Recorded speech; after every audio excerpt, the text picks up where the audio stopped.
Hi, and welcome to another episode of Women Empower Active, a collaboration with UR Sportswear, where we have conversations with women who are doing wonderful, exciting, adventurous things, and they inspire us all to live active, healthy lifestyles.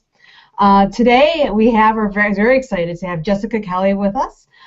Jessica has done a lot of unsupported through hiking.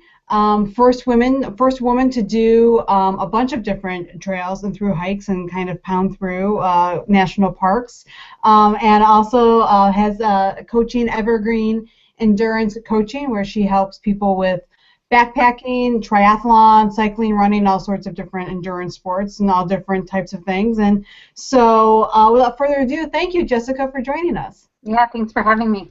All right, I just want to remind everyone at the top that if you have any questions or comments that you want to ask Jessica, just tweet UR Sportswear and use the hashtag #StrongWomen.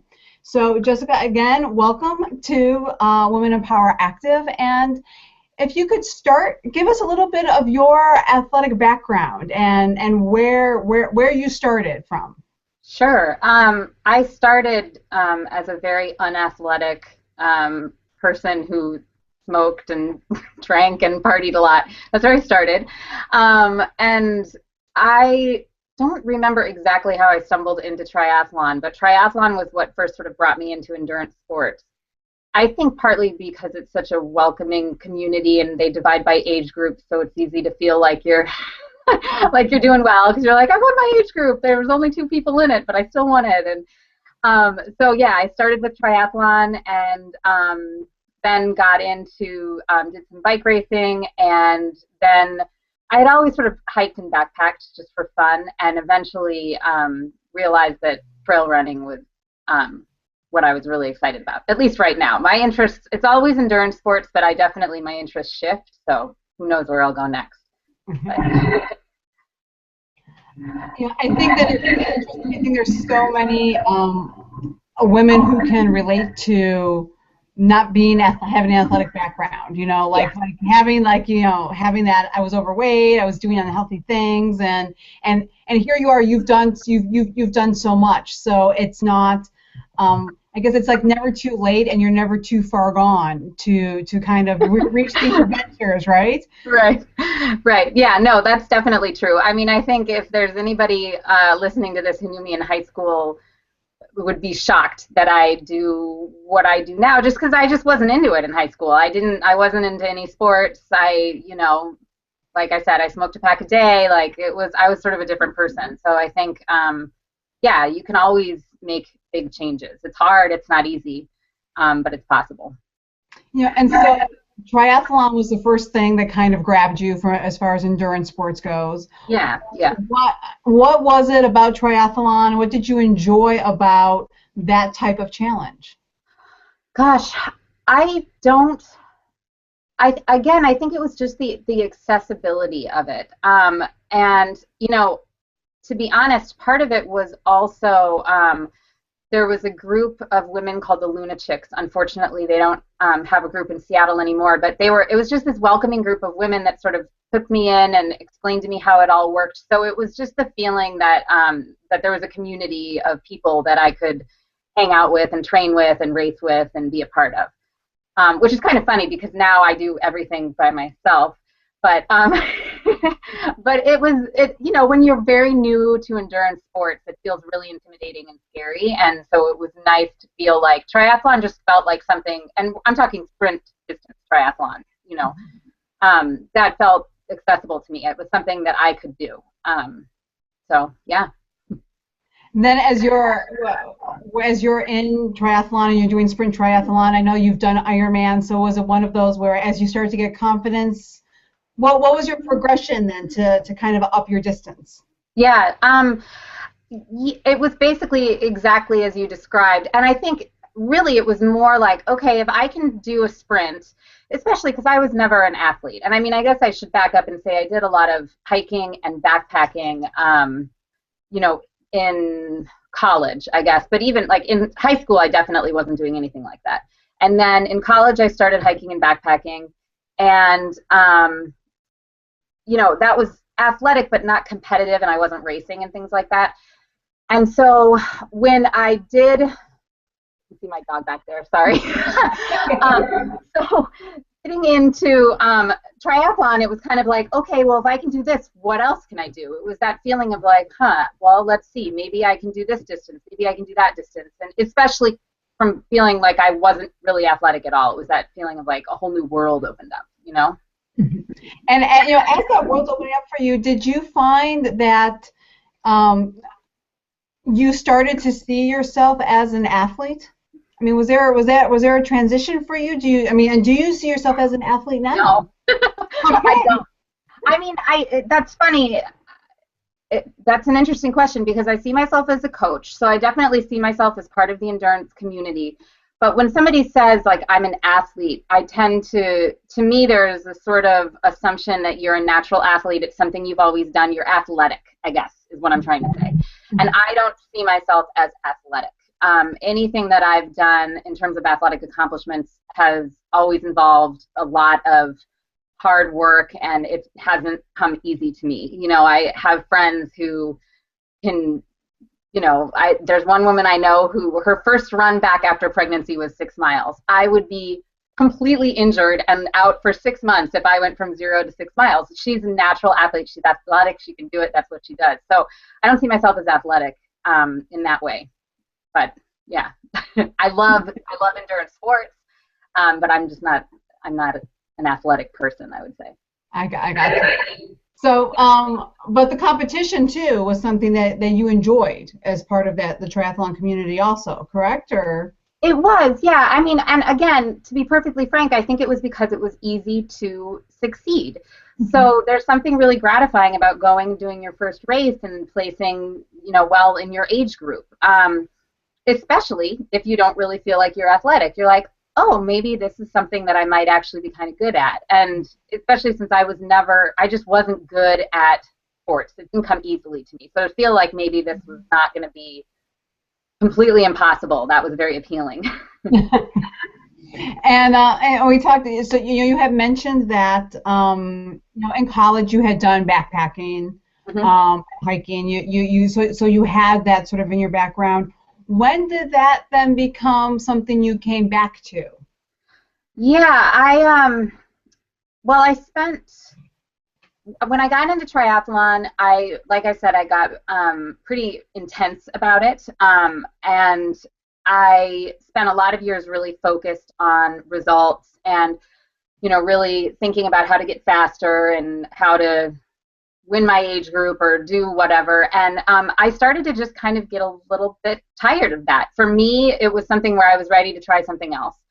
And I started hiking again, and then I realized, well, I can cover more ground if I'm running. I can see more. And it was a great way to I was still at that point doing some swim, bike, and run training, and it was a great way to get my runs in because I was out on the trail enjoying myself. And so it was just sort of a natural progression as I sort of dialed back my own competitive career, whatever. It wasn't a career, obviously, but as I stopped racing as much, it sort of was a natural progression into trail running. And I still do some trail races, but I'm not racing ultras the way I was racing triathlons at all. Not at all. So when you got back into, and obviously into trail running, then what was the progression for you as far as then let's see how far and fast I can, you know, pack in, and starting to do some of these through hikes that were, you know, end to end in some pretty big national parks. Yeah, and I should clarify, I don't do through hikes, and the reason I want to clarify that is because people who are doing through hikes are like Heather Anderson, who I think you guys interviewed a while back. I mean, that's like hundreds and hundreds of miles. She's camping out every night, you know. So that is, in my mind, almost more. It's a bigger project than the things I do. I do more like one, or at least currently, what I'm focused on is 1 day, one push, more in the like 50 to 65 mile range. Whereas through hikes are typically like the Pacific Crest Trail, all 2,000 miles of it. So just to, I just don't want to get credit for doing something I don't do. Important clarification. We appreciate Yeah. that here. Yes. Okay. And as far as when I started doing the longer distances, that's a really interesting question, and I don't really remember. I think what it was is that I was training for Norseman, which is this triathlon in Norway, and the last half of the marathon is all on a trail uphill. And so I did a lot of trail running and prep for that. And I think that was really what made me start thinking like, okay, I can do this on trail. And also trail running is so much easier on your body than pounding the pavement. And so honestly, running was never of the three, swim, bike, and run, running was never my forte. It was never my strength. In fact, it was the weakest of my sports, partly because I just felt like my body could only handle so many miles. And so what I realized when I started doing this trail running was that my body could actually handle a much higher mileage if I was on trails versus pavement, which is sort of a no-brainer, but sometimes you have to, see it yourself. Oh yeah, that's actually true. So yeah, once I realized I could cover the distance on foot, I could actually do those long distances on foot. From there, it just sort of took off, and yeah. So for those of us who are maybe new to some of the hiking community lingo, we did have Heather Anderson on here. What you primarily are doing is unsupported hiking. Mm-hmm. Unsupported, but there's unsupported, self-supported, and supported. So if you could kind of just give us, it sounds pretty easy, but just give us an overview of what those three categories kind of mean. Yeah, absolutely. So even to back it up one more step, there's a fastest known time community, FKT. So I'll just say FKT from here on out. Mm-hmm. And it's a group of primarily trail runners, but also through hikers who do, who will only walk, but they're doing really long distances, as I've talked about. And within that community, there's supported, which means that you have people who are pacing you, so either running next to you or meeting you at prearranged spots, and they're giving you water and food and helping you switch out shoes, and they're basically taking care of you. And then self-supported is where you can like set up caches of your own food or water. So for instance, if you're doing a desert run, and you leave water for yourself at certain points, that makes it a self-supported run. And then same with food. If you're, so for instance, if you're mailing yourself food ahead of time as a thru hiker, self-supported. Unsupported is where you carry everything from start to finish except for water, and you can only take water from natural sources. So those are the differences. And I really like unsupported. I think it's, for me personally, it's something fun, and I don't know, I just like the challenge of it. But to be perfectly honest, if you really want to go fast and do these trails quickly, supported, I mean, all of the like outright speed records, or most of them, are set by people who had a big support crew. It's really it's a team effort for sure. So yeah, and honestly, unsupported is a team effort too, because I've got a 5-year-old. So if I take off, my husband is at home with her. Thanks, honey. So, yeah. Yes. So you might be out there self-sustained, but to get there in the first place is not a solo effort. Yes, exactly. Yeah, but yeah, unsupported, mainly the main idea is that you're on your own, you're unaccompanied, so you have to be by yourself, and you pack everything in, and you pack it all out too. So there's no leaving things or anything like that. Obviously, you're not leaving litter or anything, or even just like saying, oh, well, I started with this sweatshirt and I'm just going to leave it at this trailhead and then I'll drive around and pick it up when I'm done. That's also not allowed. You got to start and finish with it. So and now you had mentioned that yours have been like in a day. Have been like covering pretty much within a day. What's the biggest challenge for you going unsupported? Is it deciding what to bring? Do you have that honed in by now, or how, what are those challenges for you? Yeah. Honestly, well, no. So deciding, I guess it depends on the environment. Deciding what to bring in when I'm doing routes in the Northwest is pretty easy because I sort of have my gear and it's what I bring. And I do a lot of training. All my training runs are unsupported too. So I do this all the time. So I have my backpack full of stuff, and it basically I only unpack the wet gear, dry it, and then put it back in. But when I'm in new environments, then certainly the logistics of what to pack become an issue. So I did a run across Joshua Tree National Park, which is desert, and I did that unsupported. And if you remember, unsupported means that you can only take water from natural sources, and there's no natural sources of water in the desert. So I was sort of guessing about how much water I would need and how to carry it all and those sorts of logistics. Luckily, there's a guy, Christoph, who had done that run before, and I could sort of read his report, and I had some ideas about how much water I would need. So I certainly wasn't completely clueless on that. He was a big help. But generally speaking, that's when I start thinking about gear. I'm training to do a run up in Alaska where I'm definitely thinking a lot about gear because it's likely going to be pretty colder than here certainly, and so I need to think about how am I going to stay warm, what happens if I get injured and can't move anymore, what sort of layers will I have, am I going to bring a stove, all that stuff. I wanted to ask you a little bit about some of the runs that you did in 2015, but before that, I want to go back to Unsupported, and we were talking before we went live about when you had started, when you go backpacking and college and just kind of go out for hikes, that you did that by yourself because you didn't almost out of logistics or necessity, because you didn't have you weren't plugged into a community, you didn't really have like your group of peeps to kind of go and do that. So it started from necessity, and is it just something that you feel most comfortable with? I think a lot of women might be scared to go in the woods by themselves. Yeah. It is something that I feel very comfortable with. And I'm getting an echo. Are you getting that as well? A little bit, but I think we're okay. All right. So anyway, what I was saying was, yes, at this point, going into the woods by myself or into the desert, wherever, is something that I prefer. And it, especially, I think, I have a 5-year-old. I love her to death. She's amazing. But going into the mountains, going into the woods, wherever, it's sort of my me time, where I can just zone out and I don't have to think about anybody else. I can go at my own pace. I can stop to take pictures if I want to. I can, fly down a hill if I want to. It's quiet time. And any moms out there understand the need for that. So yeah, that's one of the big draws now, is just a chance for me to get some alone time. Alone time.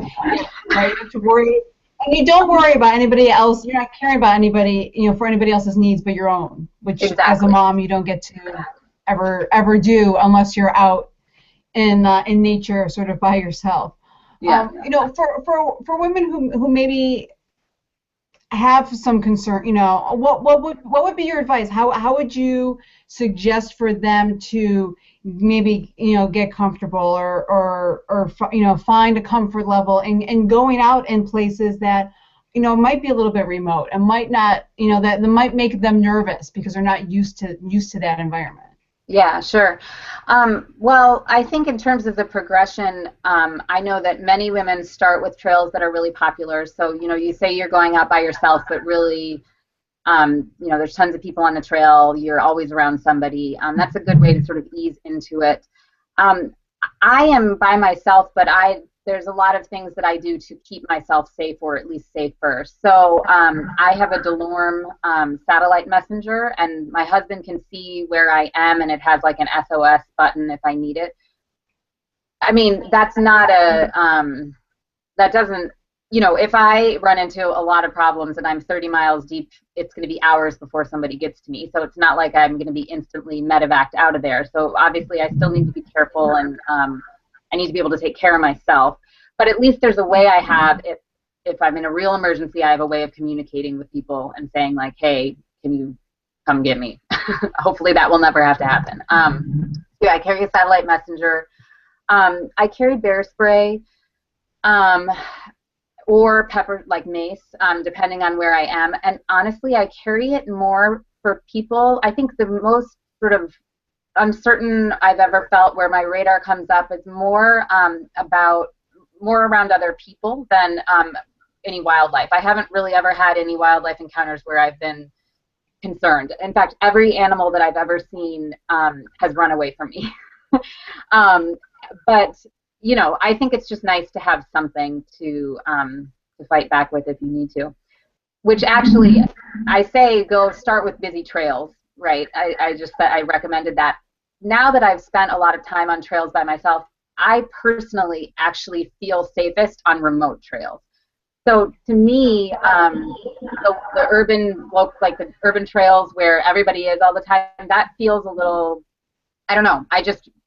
I'd be much less likely to go on an urban trail early in the morning than I would be in the middle of North Cascades National Park. To me, it feels safer.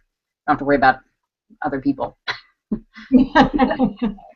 And the bears have left you alone, so you don't have to worry, right? You have to. They really have. Right? Yeah, I mean, I've seen half dozen, maybe a dozen bears, and they've either run away or they've just kept eating. So I often see them like when they're grazing and they sort of look at me and then keep eating. And I mean, I'm not, you know, obviously there's some, I definitely give them space. I take precautions. I'm not like going up and trying to pet them. But there's videos of people doing that, and it's crazy. So I mean, I think as long as you give them their space and respect them, and you know, keep your distance. My experience has been that they're not interested at all. And I've even seen a mountain lion who ultimately was not interested and just walked away. You know, you mentioned the bears eating. Obviously, you need to consume calories when you're out there too. Yeah. So there's my little segue there to talk about nice. how do you handle nutrition on these runs and on trails. Sure. So I carry all my nutrition with me because it's unsupported, and I carry a mix. I'm sponsored by Honey Stinger, so I carry a lot of Honey Stinger products. I really like them; they're delicious. But I also carry trail mix, pretzels. The running that I'm doing is really low intensity, and so that means that I can generally eat a variety of foods. When you're working out at higher intensities, most people find it harder to stomach a lot of fat and protein, but when you're really keeping it low, like in zone 1 or 2, your body is just able to process food better. It's more efficient at it. So I can eat, you know, burritos and, like I said, pretzels, trail mix, whatever. I'm trying to think of the weirdest thing. I love like Justin's nut butter, the little peanut butter. I'll just eat straight peanut butter. It's really good. And that kind of thing. So yeah. So that's and do you that's what you eat. Do you have it dialed in to how much you need to eat, when you need to eat, or do you go on feel? How do you go about the timing of it and how much you eat? Yeah. So I aim for 200 calories an hour, and I generally I start to think, oh, I'd like something to eat, and I look at my watch and an hour's gone by and it's time to eat. So I don't set alarms or anything just because at this point I'm sort of in the routine of it. There are times, however, where for one reason or another I'll forget to eat, and I can tell you start to bonk and it doesn't feel great, and so yeah, my goal is to really stay on top of the 200 calories an hour, no matter how I'm feeling. Even if I'm feeling nauseous, honestly, especially if I'm feeling nauseous, that usually means I need to eat. So I eat something and then it's a whole new world, you know, and everything's great again. Suddenly, it's so much better when I have calories in my system, right? Yes. Yeah. So now, last year you did several, packed a lot into, at least from your bio in 2015. You packed a lot in, and tell us about the North Cascades National Park. So I did a traverse of North Cascades National Park east to west, and that was one of my favorite routes that I've done, just because it sort of embodies everything that I love about these kinds of routes. there are, as far as I know, there are 2 other people who have done this route unsupported in one push. Both were men, and from what I can find, no woman has done it unsupported all at once in one push, so no sleep.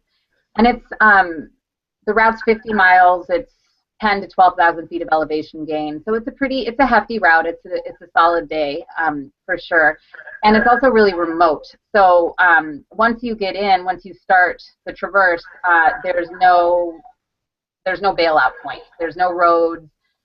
There's nothing, and I really like that. It feels really remote. The North Cascades are amazingly beautiful. One of my favorite places on earth. So to really get deep into the North Cascades was like a dream come true for me.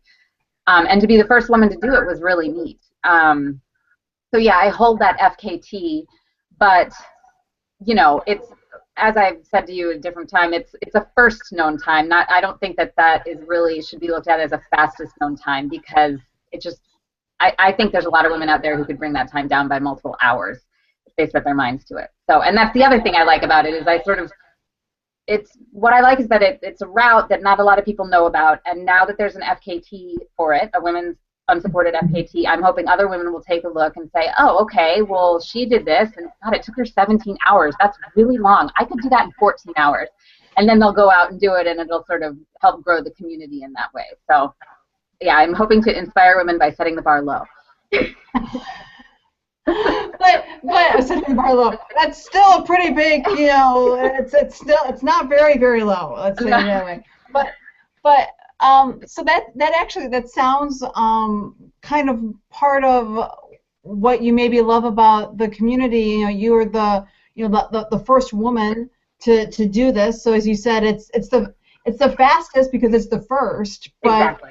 But it almost sounds like you enjoy that, knowing that you might inspire just by having that someone else to say, hey, I want to try and do that and do that faster, as opposed to wanting to hold on to a record or a number. Yeah, definitely.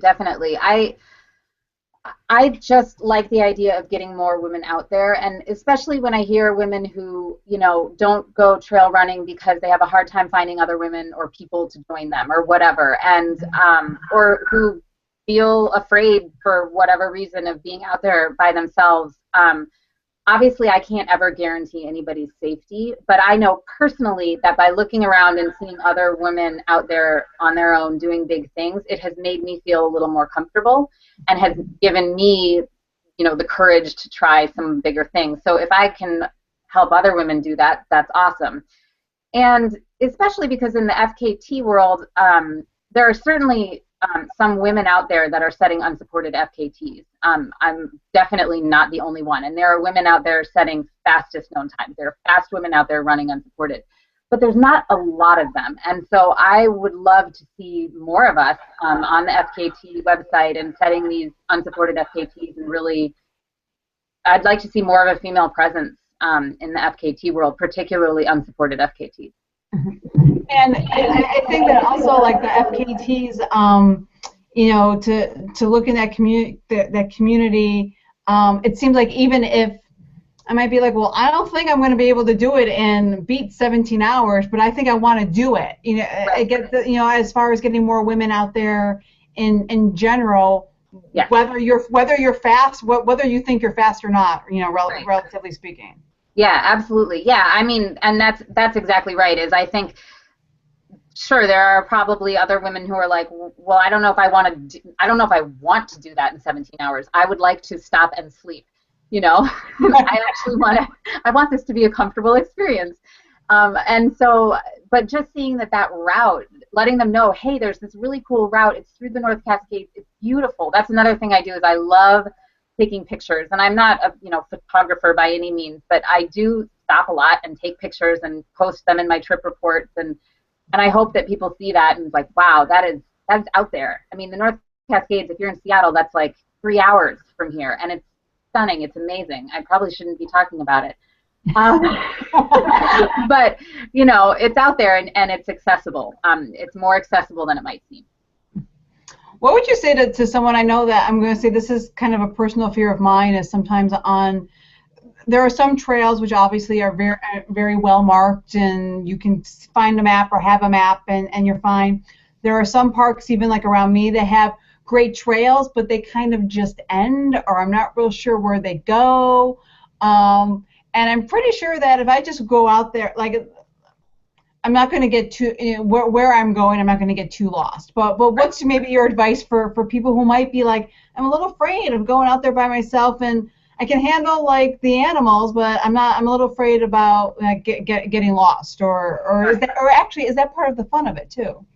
You know, it is part of the fun of it. I was just out doing a route where it was in eastern Washington, and honestly, even if I had gotten lost, there was ranch land around me, so I was never in any danger of like disappearing. But part of the puzzle was figuring out how to get from where I was to where I wanted to go, and I was sort of wandering around in the shrub steppe environment in the high desert thinking, this is really fun, like I don't even know which way to go. And so I like that part of the sort of exploration and figuring out it, and where it's not completely obvious.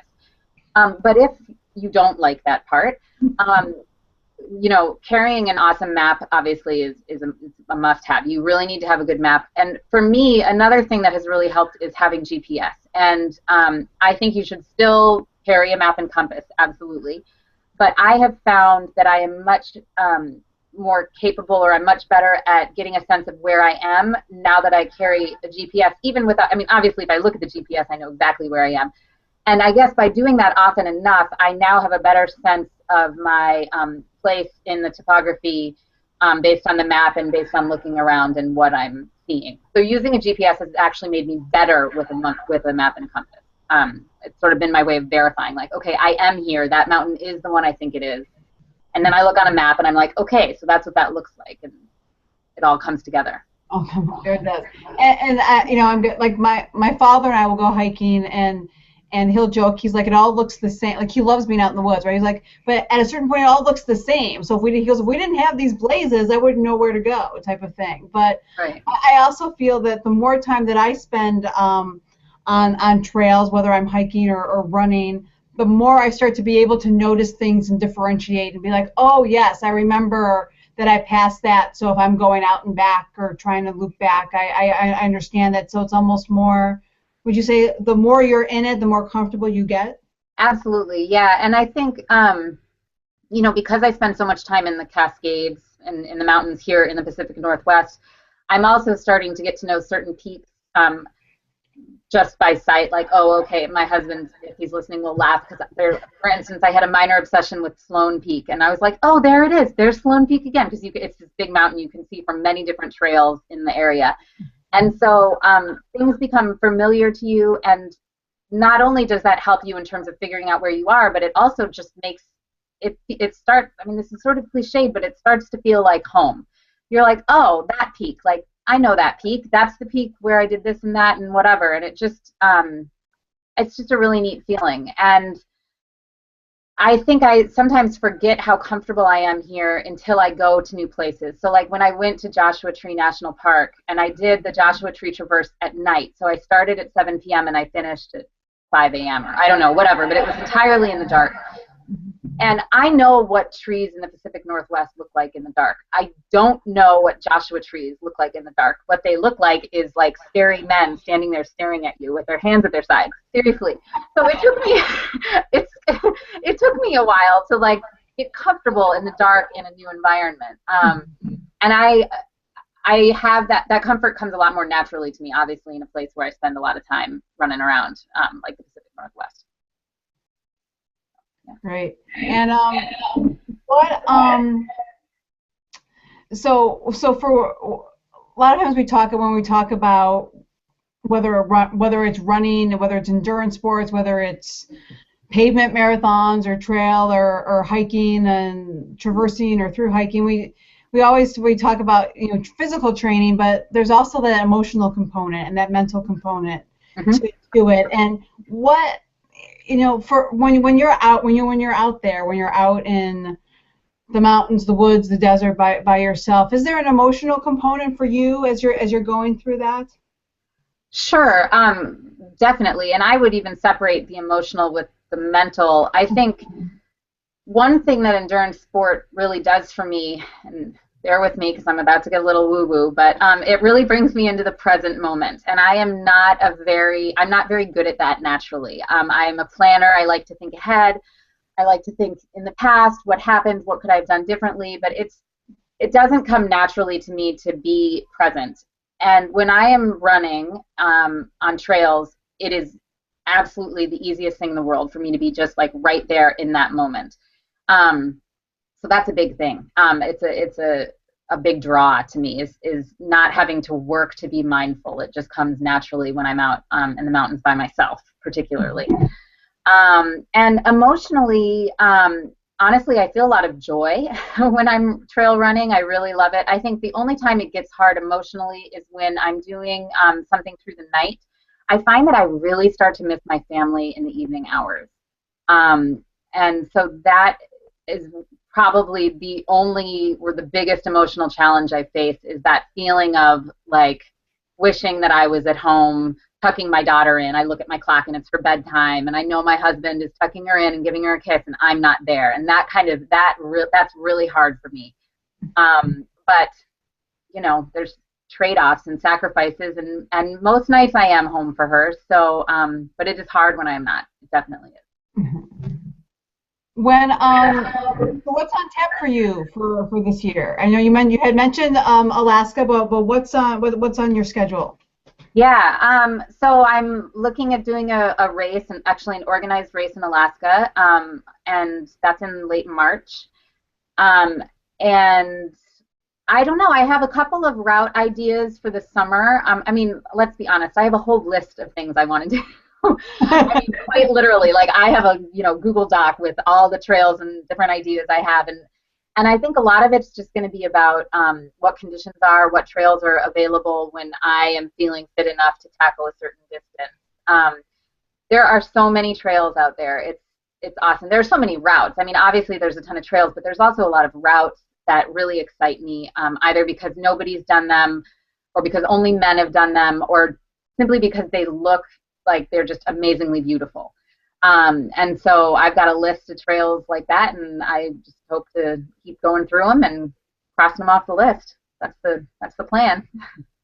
Yes. And the last thing that we always ask our guests is your words of encouragement, your words of advice for women who are watching today. I would say that it's rarely as scary as you think it is. I think often the imagined fear or danger it's much greater in your head than it actually is in reality. And it's funny, but I was just telling an athlete that I coach this, but I think it really applies to this situation as well, is that you are not your thoughts.